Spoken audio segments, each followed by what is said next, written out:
My name is Wes Crumpton.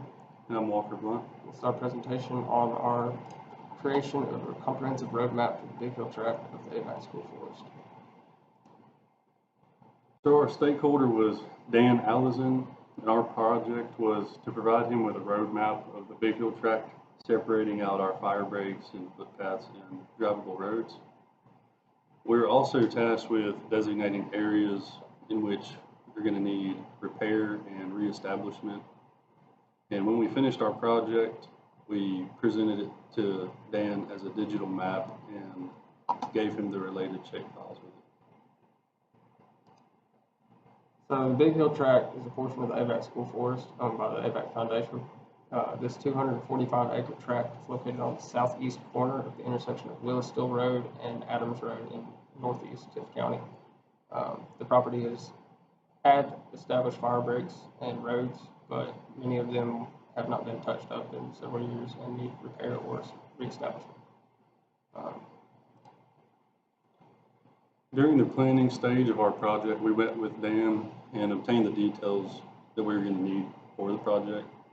During the meeting, we got the acreage of the property and aerial photographs needed. We then separated our property into different portions. We split up the work with what me and Wes were going to do. And then we checked out AVAC GPS units and headed out to the track. So once we got out there, we walked down each of the roads, fire breaks, foot trails. We were trying to find every single one of them, even the ones that we couldn't see from aerial photographs. So once we figured out, got all those, we were dropping points along the way, and making notes on paper of what plot number or point numbers we needed to repair, as well as like what we needed to do there. Once we got all that points dropped, we went back to the L, downloaded them all into ArcMap, and from our GPS points, we connected them into a line. And then that was our digitized road. So at that point, we had to distinguish what was a fire break, what was a footpath, what was a drivable road, just based off of what we saw while we were out there.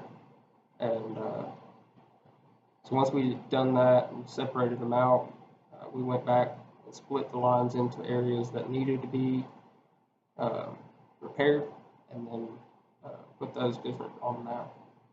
And we began finalizing the map product.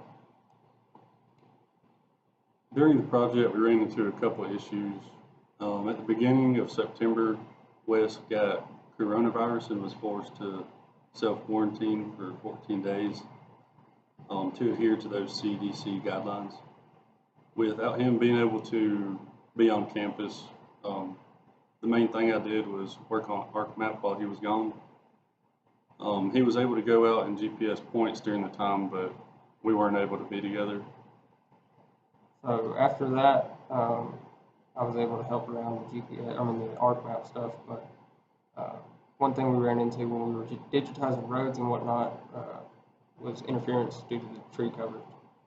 Many of our points were saying that we were like 50 yards out from where we actually were, so we had to use the aerial imagery to determine where the road actually was, if it was apparent or not. But so that was an issue that we ran into. And then at the end of our project, right before we were about to send all this shape files and the map and everything to Dan, we put it into a zip folder, and then I opened it just to make sure that it was actually still there, and all of our files have been corrupted. So we had the waypoints saved from the GPS units separate, so those were not affected, so we just had to restart using those and redigitize everything. So that was a little bit of a hassle, but we got it done.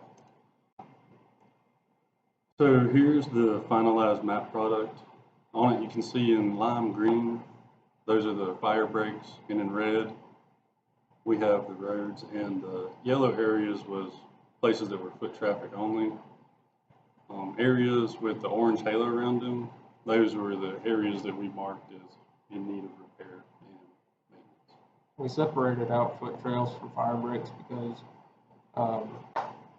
many of them didn't separate a stand from another stand. They would just be in the middle of the stand, and it looked like they were just to get from one point to another. So that's how we separated out footpaths from fire breaks. So we're about to go through each area of the map that we've designated as needing repair, describe what's wrong with it, and suggest possible fixes. So this little area in white is a drivable road that loops around a small stand of pines. We labeled it as an area of repair because the encroaching vegetation on either side of the road is making it difficult to pass. I think if we took some loppers out there and trimmed back the branches that extended to the road, it'll fix it. It's not really necessary to fix. It's just kind of a hassle to scratch up the vans, scratch up the trucks. So it'd just be a little bit more pleasant if we could fix that. So this area was a washout.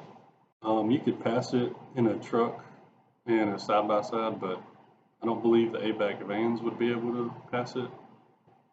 You could fix it by bringing in like a load of gravel and just raking it out and kind of grading out the road smoother so that ABAC vans and stuff can get through there with more ease. And this was another washout. It wasn't as bad, and it can be graded and flattened out as well. So this area right here is the worst spot in the road. It is completely impassable by vehicle, like my 4x4 truck would go over it. There is a culvert running underneath this road. For this section of the road, it is completely exposed due to the washout. I think the only thing that we're going to be able to do is bring in a lot of dirt and reestablish that culvert. Maybe crown and ditch the roads a little bit bigger and make them wider. And maybe that'll prevent the washout from the future. But I think completely reconstructing this section of the road is the only way to fix it. So this spot of the road, it just has encroaching vegetation on each side, limbs and bushes and stuff, and it just needs to be trimmed back to make it easier to get through. This spot of the road is a dead end. It could connect with the main road. If we went out there with some hand saws and maybe some herbicides, we could kill off that wall privet and actually make another gate that would form right there that connect to the main road. But we'd have to go in there and use herbicides and mechanical methods to clear that. So this part of the road is completely grown up, and you can't really even make out the road when you're going down the drivable portion of it. It needs to be completely reestablished and bush hogged through to make it seeable and passable. And so this whole fire break on the east side needs to be reestablished. Vegetation covered the entire thing. At some points I was on my hands and knees, and there's places that were unclear if the fire break continued or not. I think you need a bulldozer to completely reestablish that whole fire break. So this fire break portion also needs a bulldozer. It wasn't as thick as the northern part of this, but it did. It does need complete reconstruction, reestablishment. And I think a bulldozer or maybe a bobcat with a mulching head might be the only way to do that. It was unclear if this was ever a fire break. It had some evidence of establishment from a long time ago. But if there was a fire break here, we need a bulldozer to reestablish it. It is also the property line, so that's something important that we need to think about maintaining, just to make sure that we stay on our property and other people stay on their properties. If it's not a fire break, I think we need to put one there, just because if we're going to do any prescribed fires out in this pine stand, it has a pretty good chance of jumping that fire break and entering into the south neighbor's property.